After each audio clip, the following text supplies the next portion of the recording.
السلام علیکم، میں ہوں رضوان اشرف۔ سیاسی طور پر جہاں پر پاکستان میں بہت کچھ چل رہا ہے، بہت سی ڈیولپمنٹس ہو رہی ہیں، بہت دوڑیں لگی ہوئی ہیں اور عمران خان کے خلاف بہت بڑا محاذ کھولا ہوا ہے، وہیں پر سپریم کورٹ پاکستان سے عمران خان کے لیے بہت اچھی خبر آئی ہے اور بہت بڑا ریلیف لگتا ہے کہ بہت بڑا ریلیف عمران خان کو یہاں سے ملا ہے۔ اور سپریم کورٹ پاکستان میں جہاں پر سویلینز کے فوجی ٹرائل کے حوالے سے مقدمات کی سماعت ہو رہی ہے اور اس کو اب غیر معینہ مدت تک ملتوی کر دیا گیا، اس کا مطلب ہے کہ اس حکومت کے ہوتے ہوئے تو کم از کم عمران خان کا مقدمہ فوجی ٹرائل میں نہیں چل سکتا۔ اس وجہ سے دیکھیں، آپ اس بات کو سمجھیں، اسی وجہ سے حکومت نے یہ فیصلہ کیا کہ بجائے ہم فوجی ٹرائل کی طرف جائیں، 9 مئی واقعے کی طرف جائیں، ہم اس طرح کا کوئی راستہ اختیار کریں یا اس طرف ہم جائیں، ہم یہ سائفر والا ڈرامہ کھول دیتے ہیں، ہم یہ سائفر والی کہانی کھول دیتے ہیں اور سائفر والے چکر میں اس کو ڈالتے ہیں اور سائفر والے چکر میں، سائفر والے معاملے میں عمران خان کو گرفتار کر کے اور عمر قید سزا یا سزائے موت یا غداری کی سزا، آرٹیکل 6 اور اس طرح کی باتیں اب حکومت نے شروع کر دی ہیں۔ سپریم کورٹ پاکستان کے اندر کیا ہوا ہے؟ سپریم کورٹ پاکستان میں سویلینز کے فوجی ٹرائل کے حوالے سے، جو کہ خاص طور پر اسپیسیفکلی خاص طور پر عمران خان کے لیے سب کچھ ڈیزائن کیا گیا تھا، تو اس میں سپریم کورٹ پاکستان میں جو chief justice of Pakistan justice Umar Ata Bandial کی سربراہی میں 6 رکنی جو بینچ ہے وہ سماعت کر رہا ہے۔ بڑی اہم ترین سماعت، بہت اہم ترین سماعت اور بڑی اہم ترین آبزرویشن اور ریمارکس چیف جسٹس کے اور باقی تمام ججز کے سامنے آئے، وہ میں آپ کے ساتھ شیئر کرتا ہوں۔ سب سے پہلے تو آج جو سپریم کورٹ پاکستان میں جو اہم ترین سماعت ہوئی، اس میں ایک مارشل لاء کا ذکر کیا گیا۔ یہ مارشل لاء کا ذکر بڑا زبردست ہے اور اس کی وجہ سے سب کے کان کھڑے ہو گئے کہ یہ کیا معاملہ ہے۔ ایک موقع پہ وکیل نے کہا، لطیف کوسا نے کہا کہ پاکستان میں اس وقت جو صورتحال ہے وہ زیادہ دور کی ہو گئی ہے اور زیادہ دور سے بھی بدترین دور اس وقت چل رہا ہے اور حالات اس وقت اتنے بدترین ہو گئے ہیں کہ پاکستان میں کچھ سمجھ نہیں آ رہی، اتنی زیادہ فسطائیت، اتنی زیادہ فیشزم، اتنی زیادہ یہاں پر پکڑ دکڑ گرفتاریاں، اور یہ اصل میں اشارہ اس طرف تھا کہ یہاں پر نہ تو کسی کو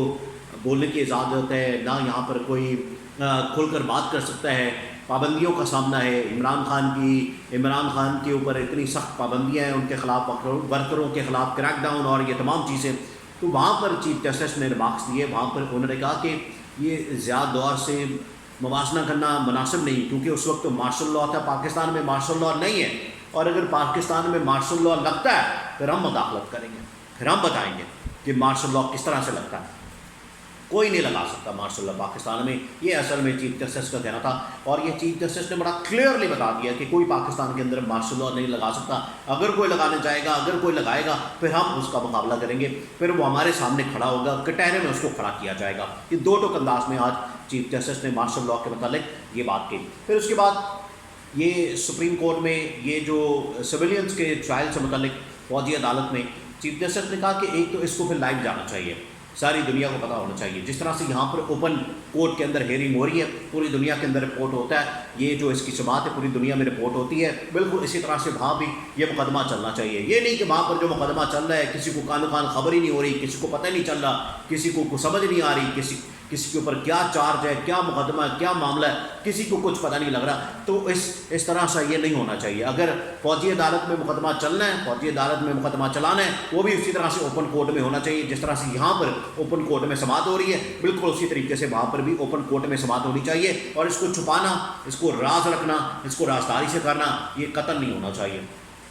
پھر اس کی غیر جانبداری کے اوپر بھی بات کی گئی کہ آیا یہاں پر یہ جو مقدمہ، یہ ٹرائل ہوگا، کیا یہ غیر جانبدار ہوگا، کیا یہ امپارشل ہوگا، کیا اس کے اندر کوئی جانبداری تو نہیں ہوگی؟ اور جانبداری کی بات کیوں کی جاتی ہے؟ دیکھیں، آپ اس بات کو سمجھیں، جانبداری کی بات کیوں کی جاتی ہے؟ کیونکہ اس سے پہلے جو 2 بڑے پلیٹ فارمز ہیں، فورمز ہیں، کور کمانڈرز اور فارمیشن کمانڈرز، 9 مئی کے واقعے کے بعد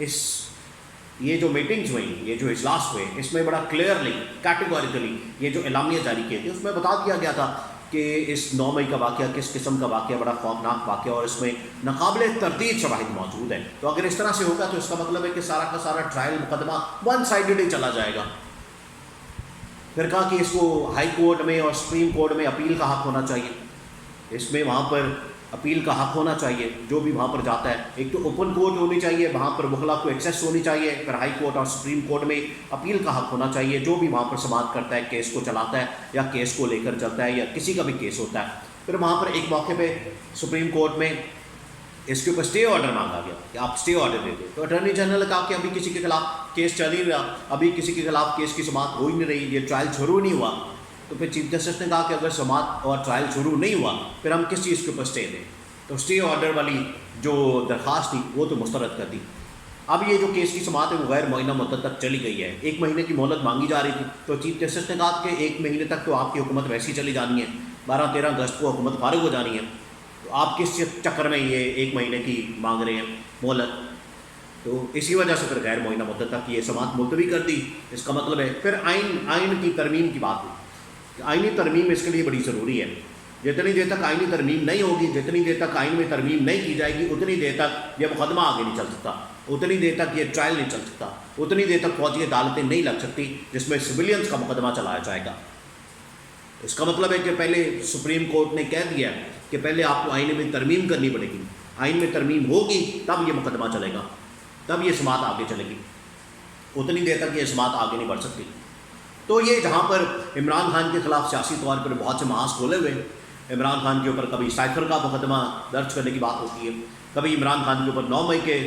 بہت سارے واقعات اس کی آڑ میں مقدمات کرنے کی بات ہوتی ہے, کبھی عمران خان کے اوپر غداری کے, دہشت گردی کے, اس طرح کے مقدمات کی بات ہوتی ہے. وہیں پر اب یہ جو فوجی عدالت میں ٹرائل کا معاملہ تھا یہ اڑ گیا, یہ سپریم کورٹ نے اڑا دیا, کیونکہ اس میں سب سے پہلے تو رانا ثناء اللہ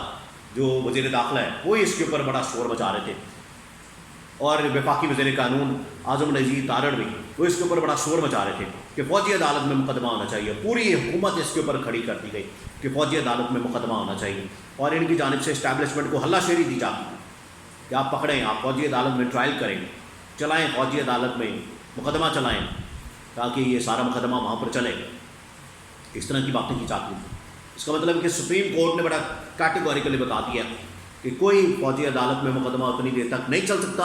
جتنی دیر تک آئین میں آپ لوگ ترمیم نہیں کرتے. آئین میں آپ لوگ ترمیم آپ لوگوں کو کرنی پڑے گی, پھر جا کے یہ مقدمہ جو ہے فوجی عدالت میں چلے گا, اتنی دیر تک مقدمہ فوجی عدالت میں نہیں چل سکتا. سپریم کورٹ نے بڑا دو ٹوک انداز میں اپنا جو ذہن ہے وہ بتا دیا, مائنڈ بتا دیا, اپروچ بتا دی ہے, اور ان کی ریمارکس سے, ان کی آبزرویشن سے یہ واضح ہوتا ہے کہ عمران خان کے خلاف جتنا شکنجہ کسا جا رہا تھا اس میں کم از کم یہ جو 9 مئی اور اس کے بعد فوجی عدالت میں مقدمہ یہ تو مائنس ہو گیا. اب ان کو کچھ اور کرنا پڑے گا,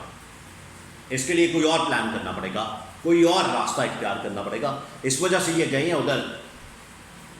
سائفر والے معاملے پہ. سائفر والے معاملے پہ اعظم خان کو لا کے, اعظم خان کو 164 کے تحت پہلے اس کا بیان, پھر 190 ملین پاؤنڈز کے اندر کیس, القادر ٹرسٹ کیس, اب ادھر بھی جا رہے ہیں. تو نیب کے اندر بھی کیس شروع کر دیا ہے, FIA کے اندر بھی کیس شروع کر دیا ہے, یہ جو عمران خان کے خلاف ہے. سائفر والا معاملہ بھی اور پھر اس کے بعد القادر ٹرسٹ والا معاملہ بھی یہ کھولا جا رہا ہے تاکہ عمران خان کو کسی نہ کسی چکر میں گرفتار کیا جائے. اور الیکشن سے پہلے کیونکہ اگر الیکشن کروانے ہیں تو اس سے پہلے عمران خان کو گرفتار کرنا بہت ضروری ہے.